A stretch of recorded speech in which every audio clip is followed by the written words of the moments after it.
So fast forward, Gerald was working on this.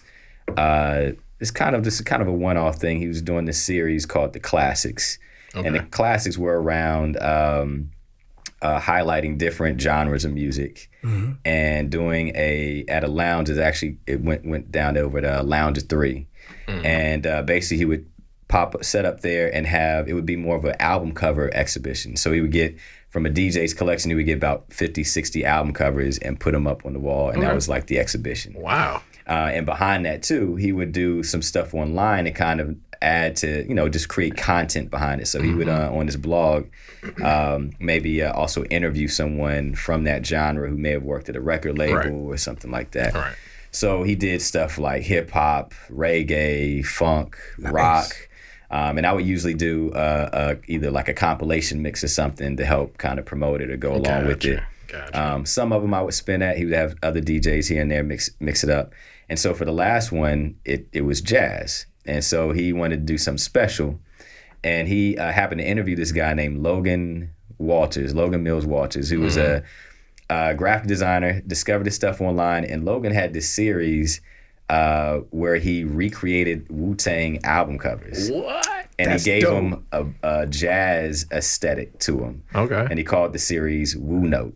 Off of like Blue Note. Okay. So it would be like a Blue Note aesthetic to a lot of the covers. So he did this for things like Enter the 36 Chambers, to Woo Forever, to, The Pillage, to like all these joints. And so he did it just on the humble. He was like, when Gerald interviewed him, he was just like, yeah, I actually just did this to have something cool in my iPod when I played these records. All right. That's dope. And so in his interview, he kind of like, he's like, well, have you ever worked with anybody? Or he's like, I noticed you did an album cover for a mixtape project where someone mashed up Wu-Tang and the Beatles. He was like, yeah. He's like, I think he said he did that cover. And then Gerald was like, well, have you ever done something? Has anybody done maybe like Wu-Tang and jazz?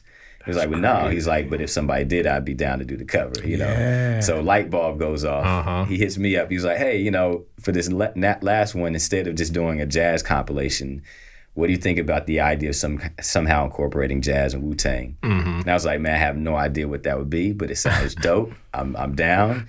So 5 months later, I finished the project, and we called it Shaolin Jazz, the 37th Chamber. 37. Of course, Wu heads, you know that. If you don't, sorry, you got to do your research. But basically, the project was fusing as best as possible jazz originals and some breaks with lyrics from Wu-Tang and making it sound as seamless as possible. So my goal is really to make it sound like it sounds like they rapped over that jazz original. That sounds amazing. So super dope. That's where it all started from. And yeah, when it was done too, I was like, this is the best thing I've ever done. I don't know. I feel like that was like a concept that was meant to go together, because for some reason Wu-Tang and jazz just sounds synonymous. And people have been like, really? Like that? I was like, yeah, well, listen to it and listen how lyrically too the delivery rides so well over. It was very improvised. Yeah, and some of the tracks, one of the tracks I feel like is kind of really